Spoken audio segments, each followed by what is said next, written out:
saja saya akan membahas mengenai konsep dan teori uang, yang dimana uang dalam esensinya adalah alat tukar yang diterima secara umum. Sejarah uang mencerminkan evolusi dari sistem barter yang tidak efisien menuju bentuk-bentuk uang komoditas seperti logam mulia, uang kertas atau kertas dan logam yang diterbitkan pemerintah, dan uang giral yang dimana itu simpanan di bank yang dapat ditarik melalui cek atau transfer. Baik, agar dapat berfungsi efektif, uang harus memenuhi beberapa kriteria. Yang pertama, akseptabilitas, yaitu dapat diterima umum. Yang kedua itu portabilitas atau mudah dibawa. Yang ketiga itu divisibilitas atau dapat dibagi menjadi unit yang lebih kecil. Yang keempat durabilitas atau tahan lama. Yang kelima stabilitas nilai atau nilainya relatif stabil dari waktu ke waktu. Dan keenam kelangkaan atau jumlah terbatas, yang mana selanjutnya saya akan membahas fungsi utama uang yang dimana menjadi alat tukar, yaitu memudahkan transaksi jual beli barang dan jasa tanpa perlu adanya kesesuaian keinginan. Selanjutnya itu yang kedua, satuan hitung yang dimana menyediakan standar umum untuk mengukur nilai barang, jasa, dan aset. Yang ketiga itu menyimpan nilai yang dimana memungkinkan individu untuk menyimpan kekayaan mereka dari waktu ke waktu.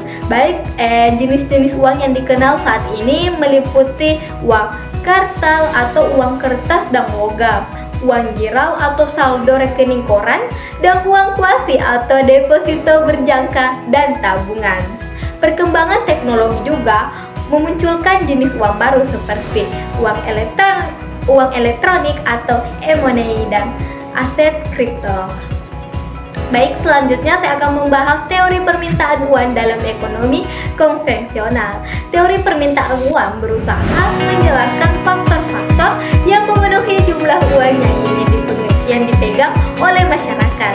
Ada beberapa teori utama, yaitu yang pertama itu teori kuantitas uang atau qualitative theory of money, yang dimana itu teori ini menyatakan bahwa tingkat harga umum berbanding lurus dengan jumlah uang beredar, yang dimana persamaan klasiknya yaitu MS sama dengan PY, yang dimana itu M artinya itu jumlah uang yang beredar, F itu kecepatan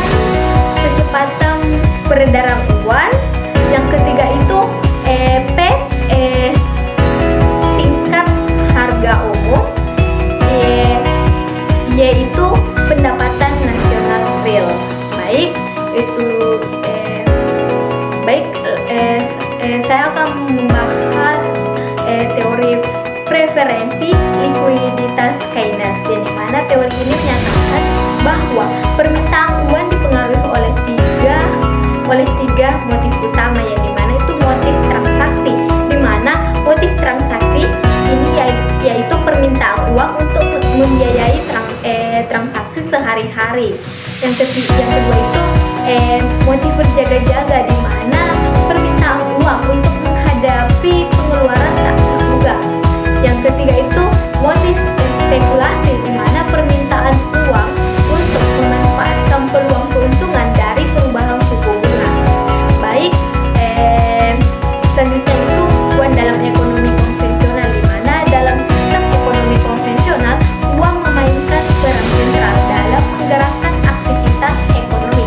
Kebijakan moneter yang dimana dikendalikan oleh bank sentral bertujuan untuk mengatur jumlah uang beredar dan tingkat suku bunga guna mencapai stabilitas harga, pertumbuhan ekonomi yang berkelanjutan, dan kesempatan kerja baru. Selanjutnya saya akan membahas uang dalam ekonomi Islam. Ekonomi Islam memiliki pandangan yang berbeda terhadap uang. Uang tidak dianggap sebagai komoditas yang dapat diperdagangkan untuk mendapatkan keuntungan atau riba, di mana fungsi utama uang dalam ekonomi Islam sebagai alat tukar, satuan hitung, dan menyimpan nilai yang sah. Baik, ada beberapa prinsip penting terkait uang dalam ekonomi Islam. Yang pertama itu larangan riba atau usuri, di mana bunga atau riba dilarang dalam segala bentuk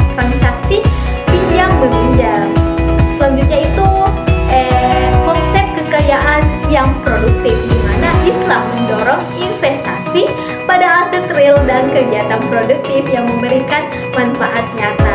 Yang ketiga itu keadilan dan kesejahteraan sosial, di mana sistem keuangan Islam bertujuan untuk mencapai distribusi kekayaan yang lebih adil dan meningkatkan kesejahteraan sosial. Baik, itu saja yang saya bisa jelaskan. Baik, saya akan menyimpulkan bahwa konsep uang telah mengalami evolusi signifikan dari sekedar alat tukar sederhana menjadi instrumen kompleks yang memenuhi